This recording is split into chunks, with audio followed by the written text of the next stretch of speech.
Welcome viewers. அது சரியா October 19, 2004, Karur மாவட்டம் குளித்தலை. அன்னைக்கு மாலை 4:30 மணி. ஸ்கூல் பெல் அடித்த அந்த நிமிஷம் 35 வயசான மீனாட்சி டீச்சரோட வாழ்க்கையில் ஒரு பெரிய இருட்டு காத்துக்கிட்டு இருக்குன்னு யாருமே நினைக்கல.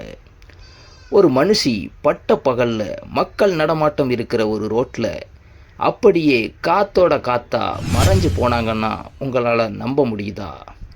வெறும் 20 நிமிஷம். அந்த 20 நிமிஷத்தில் என்ன நடந்ததுங்கிற மர்மத்தை உடைக்கத்தான் ஒட்டுமொத்த காவல்துறையும் 600 நாள் தூக்கம் இல்லாமல் அலைஞ்சாங்க. அந்த 20 நிமிஷத்தில் நடந்த அந்த இரத்த சரித்திரத்தை வாங்க பார்க்கலாம்.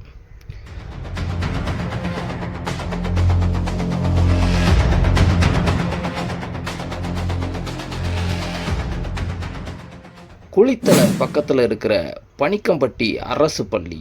அங்கே மீனாட்சி ஒரு சாதாரண டீச்சர் கிடையாது. மாணவர்களுக்கு ஒரு தாயாகவும் அந்த ஊர் மக்களுக்கு ஒரு நம்பிக்கையாகவும் இருந்தவங்க. ரொம்பவும் நேர்மையானவங்க. அன்னைக்கு அக்டோபர் 19ஆம் தேதி எப்பவும் போல் ஸ்கூலில் எல்லா வேலைகளையும் முடிச்சுட்டு தன்னோட டிவிஎஸ் 50 மொபட்டில் ஏறி வீட்டுக்கு கிளம்புறாங்க.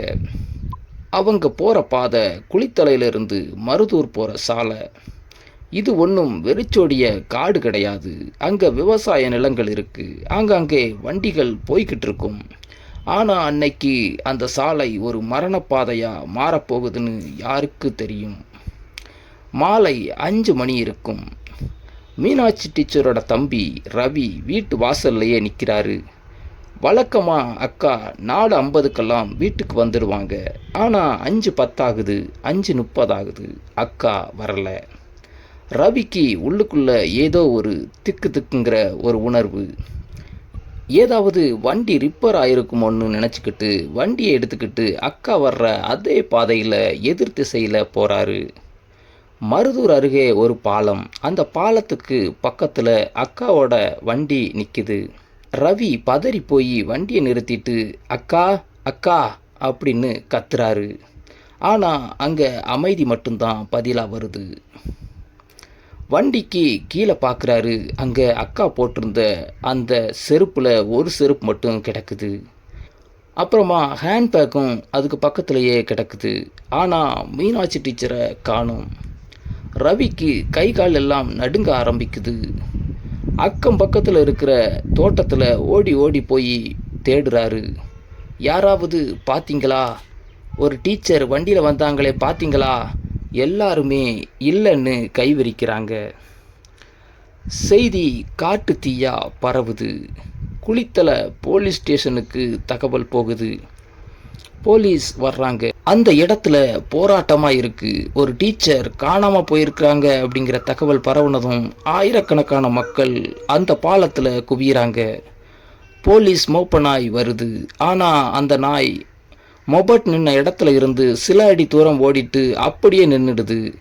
அதாவது அவங்க அங்கேருந்து ஒரு வண்டியில் கடத்திட்டு போயிருக்கிறாங்க அப்படிங்கிறது போலீஸுக்கு தெளிவாக புரியுது. ஆனால் யார் கடத்தினா, எதுக்காக கடத்தினாங்க?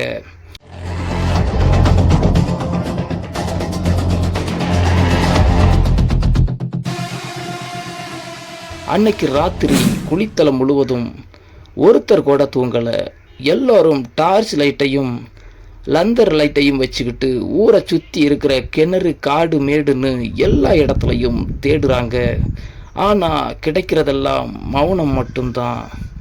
போலீஸ் விசாரணையை தீவிரப்படுத்துகிறாங்க. அப்போ தான் ஒரு சாட்சி முன்னாடி வர்றாரு. அன்னைக்கு மாலை 4:45 மணி வாக்கில் அந்த பாதையில் ஒரு வெள்ளை நிற வேன் ரொம்ப வேகமாக போனதா ஒருத்தர் சொல்கிறாரு. அந்த வேனோட நம்பர் யாருக்கும் தெரியலை. ஆனால் அந்த வேன் தான் மீனாட்சி டீச்சரோட மறைவுக்கு காரணமாக இருக்கும்னு போலீஸ் சந்தேகப்படுறாங்க. இங்கே தான் மர்மம் அதிகமாகுது. அந்த வேன் யாரோடது? அந்த வேனுக்குள்ளே இருந்த மிருகங்கள் யாரு? நகையை பறிக்க வந்த திருடர்களா? இல்லை டீச்சருக்கும் வேற யாருக்கும் ஏதோ விரோதம் இருக்கா? ஆனால் போலீஸுக்கு தெரியாது. இந்த தேடுதல் 1 வாரம் இல்லை, 1 மாதம் இல்லை, 600 நாள் நீடிக்க போகுதுன்னு. ஒரு வருஷம் முடிஞ்சு 2வது வருஷம் ஆரம்பிக்கும் போது தான் அந்த ஒரு பச்சை நிற சேலை எல்லா ரகசியத்தையும் உடைக்க போகுது. ஆனால் அதுக்கு முன்னாடி 20 மாதம் அந்த போலீஸ் செஞ்ச அந்த மர்மமான கண்ணாமூச்சி ஆட்டம் என்ன?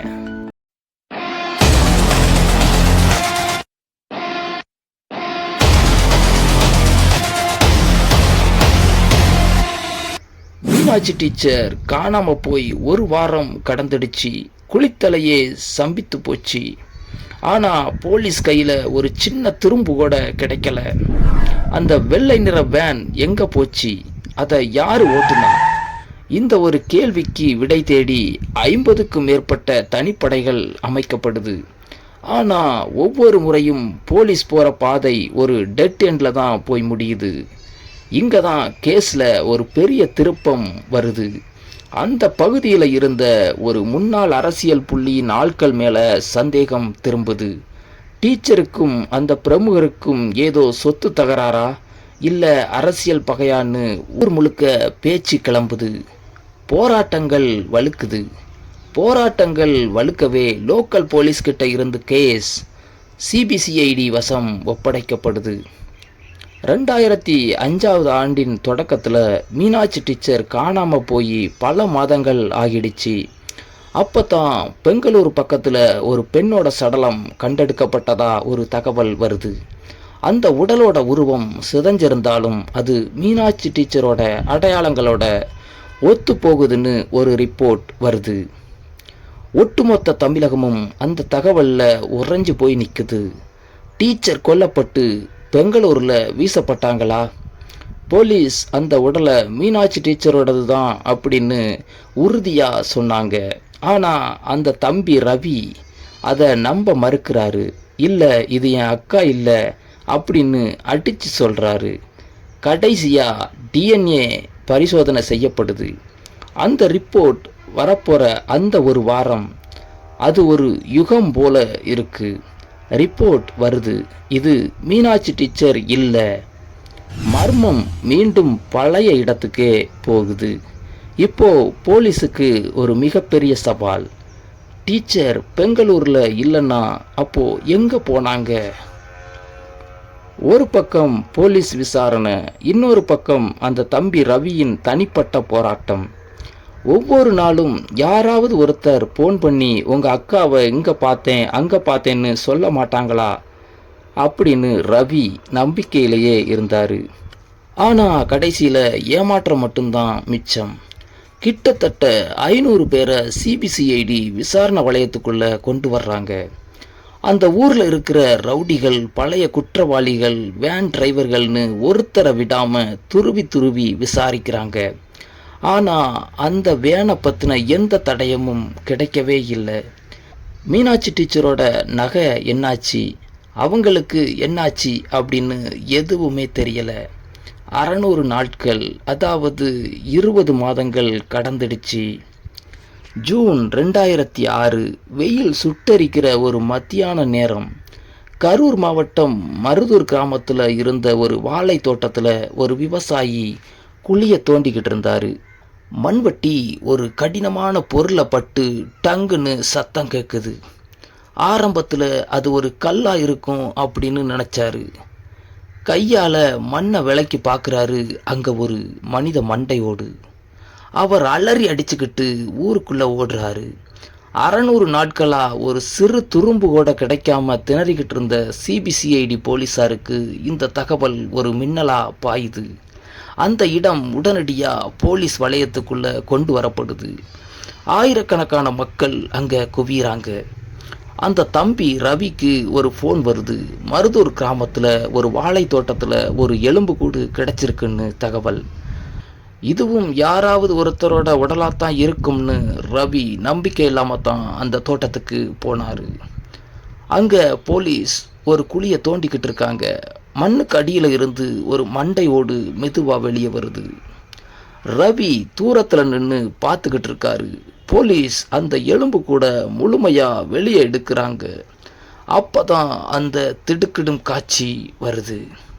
அந்த எலும்பு கூடோட இடுப்பு பகுதியில் மண்ணோடு மண்ணாக ஒட்டிக்கிட்டு ஒரு பச்சை நிற துணி தெரியுது. 20 மாசங்களுக்கு முன்னாடி மீனாட்சி டீச்சர் காணாம போன அன்னைக்கு கட்டியிருந்த அதே பச்சை நிற சேலை. அந்த அழுக்கு படிஞ்ச துணியை பார்த்ததும் ரவிக்கு தொண்டை அடைக்குது. கண்கள்ல இருந்து கண்ணீர் அருவியா கொட்டுது. 20 மாசம் அவர் உயிரோட தேடின அவரோட அக்கா இப்போ வெறும் எலும்பு கூட அவர் முன்னாடி நிற்கிறாங்க. அந்த பச்சை நிற சேலை தான் எல்லா ரகசியத்தையும் உடைச்சது. ஆனால் அந்த தோட்டத்தில் அப்படி என்ன நடந்தது? அந்த எலும்புக்கூடு என்ன ரகசியங்களை போலீஸுக்கு சொல்ல போகுது? அந்த தோட்டத்தோட உரிமையாளருக்கும் இதுக்கும் என்ன சம்பந்தம்?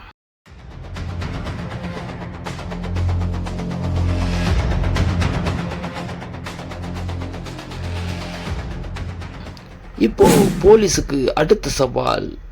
இந்த எலும்புக்கூடு மீனாட்சி டீச்சருடையது தான் அப்படிங்கிறத எப்படி சட்டப்பூர்வமாக நிரூபிக்கிறது? எலும்புக்கூட்டில் இருந்து மாதிரிகள் எடுக்கப்பட்டு மீனாட்சி டீச்சரோட குடும்பத்தினரோட டிஎன்ஏவோட ஒப்பிட்டு பார்க்கப்படுது. முடிவுகள் பாசிட்டிவ்னு வருது. மீனாட்சி டீச்சரோட புகைப்படத்தையும் கண்டெடுக்கப்பட்ட மண்டை ஓட்டையும் வைத்து டிஜிட்டல் முறையில் ஒப்பிட்டு பார்க்குறாங்க. அதுவும் 100% பொருந்தி வருது. அந்த எலும்பு கூட்டில் கிடைச்ச கருகமணி மாலை மற்றும் அதில் இருந்த ஒரு சின்ன மோதிரம் மீனாட்சி டீச்சருடையது தான் அப்படின்னு அவங்க குடும்பத்தினர் கண்ணீரோட உறுதி செய்கிறாங்க. உடல் கிடைச்சிருச்சு. ஆனால் இந்த கொடூரத்தை செஞ்சது யாரு? அந்த தோட்டம் யாரோடது? போலீஸ் அந்த தோட்டத்தின் உரிமையாளரையும் அங்கே வேலை செஞ்சவங்களையும் ரகசியமாக கண்காணிக்கிறாங்க. அப்போ தான் சண்முகவேல் மற்றும் குமார் அப்படிங்கிற 2 பேரோட பெயர்கள் அடிபடுது. அவங்க 2 பேருமே அந்த பகுதியில் ஒரு கிரிமினல் பின்னணி உள்ளவங்க. அந்த 20 மாதங்களில் அவங்க எங்கே இருந்தாங்க? மீனாட்சி டீச்சர் காணாமல் போன அன்னைக்கு அந்த வெள்ளை நிற வேனில் அவங்க இருந்தாங்களா? போலீஸ் ஒரு கண்ணுக்கு தெரியாத வலையை விரிக்கிறாங்க. இப்போ போலீஸோட முழு கவனமும் அந்த தோட்டத்தில் வேலை செஞ்ச சண்முகவேல் மேலே திரும்புது. சண்முகவேலை ரகசியமாக கண்காணிச்சப்போ அவன் குளித்தலையை விட்டு ஓட முயற்சி பண்ணது தெரிய வருது. சிபிசிஐடி போலீஸ் அவனை ஒரு சினிமா பாணியில் தப்பிச்சு போகும்போதே மடக்கி பிடிக்கிறாங்க. கூடவே அவனோட கூட்டாளி குமாரும் சிக்கிறான். ஆரம்பத்தில் எதுவுமே தெரியாதுன்னு சாதிச்ச அந்த பாவிங்க போலீஸோட ஸ்பெஷல் கவனிப்பில் உண்மையை கக்க ஆரம்பித்தாங்க. அவங்க சொன்ன அந்த வாக்கு மூலம் ஒரு மனுஷன் இவ்வளவு மோசமாக இருக்க முடியுமான்னு ஒட்டுமொத்த தமிழகத்தையே யோசிக்க வச்சது. அக்டோபர் 19, 2004 மாலை 4:40 மணி இருக்கும். மீனாட்சி டீச்சர் தன்னோட மொபைலில் தனியாக வர்றத இந்த 2 மிருகங்களும் ஒரு வேனில் இருந்து பார்க்குறாங்க. அவங்க கண்ணில் பட்டது டீச்சர் போட்டிருந்த அந்த நகைகள் மட்டும்தான். டீச்சரை வழிமறிச்சு வாயை பொத்தி அந்த வெள்ளை நிற வேனுக்குள்ள வலுக்கட்டாயமாக இழுத்துட்டு போகிறாங்க. மொபைட்டை யாருக்கும் சந்தேகம் வராத மாதிரி ஓரமாக நிறுத்திட்டு டீச்சரை அந்த வேனுக்குள்ளேயே கட்டி போடுறாங்க. டீச்சர் உயிரை காப்பாற்றிக்க எவ்வளவோ கெஞ்சுறாங்க, அழுது போராடுறாங்க. ஆனால் அந்த அரக்கர்களுக்கு இரக்கமே வரல. அவரை ஒரு ரகசிய இடத்துக்கு கூட்டிட்டு போய் நகைகளை பறிச்சுட்டு அங்கேயே வச்சு பாலியல் வன்கொடுமை செய்கிறாங்க. டீச்சர் என்னை விட்டுருங்க, நான் யாருக்கிட்டையும் சொல்ல மாட்டேன்னு கதறாங்க. ஆனால் இவ உயிரோடு இருந்தால் நம்மளை காட்டி கொடுத்துருவான்னு சண்முகவேல் சொல்கிறான். அங்கே கிடந்த ஒரு கயிறை எடுத்து அந்த நேர்மையான ஆசிரிய கழுத்தை நெரிச்சு துடிக்க துடிக்க கொலை பண்ணுறாங்க. கொலை செஞ்சதுக்கு அப்புறம் அந்த உடலை என்ன பண்ணுறதுன்னு தெரியாமல் அவங்க வேலை செஞ்ச அந்த வாழை தோட்டத்துக்கே கொண்டு போகிறாங்க. நடு ராத்திரியில் யாருக்கும் தெரியாமல் ஒரு பெரிய குழி தோண்டி டீச்சரோட உடலை அங்கேயே போட்டு மூடுறாங்க. அடுத்த நாளில் இருந்து ஒன்றுமே தெரியாத மாதிரி அந்த ஊருக்குள்ளே சுற்றுறாங்க.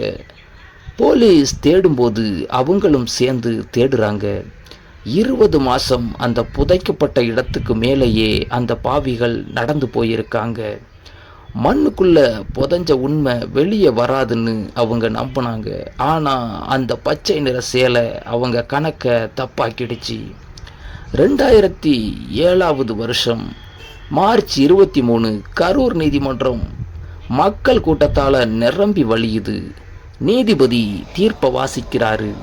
சண்முகவேல் மற்றும் குமாருக்கு ஆயுள் தண்டனை விதிக்கப்படுது. ஆனால் கதை இதோட முடியலை. 2014 வருஷம் திருச்சி மத்திய சிறையில் இருந்த முக்கிய குற்றவாளி சண்முகவேல் திடீர்னு தூக்கிட்டு தற்கொலை பண்ணிக்கிறான். அவன் செஞ்ச பாவமா இல்லை அந்த ஆசிரியை ஆத்மா அவனை நிம்மதியாக இருக்க விடலையா அப்படிங்கிறது ஒரு மர்மமாக தான் இருக்குது. இன்னொரு குற்றவாளி இப்போது வரைக்கும் தண்டனை அனுபவிச்சுக்கிட்டு தான் இருக்கான். மீனாட்சி டீச்சர் இன்னைக்கு நம்ம கூட இல்லை. ஆனால் 600 நாள் நீதிக்காக போராடின அந்த பச்சை நிற சேலை இன்னைக்கும் ஒரு பாடத்தை சொல்லுது. உண்மையை எவ்வளவு ஆழமாக புதைச்சாலும் அது ஒரு நாள் வெளியே வந்தே தீரும்.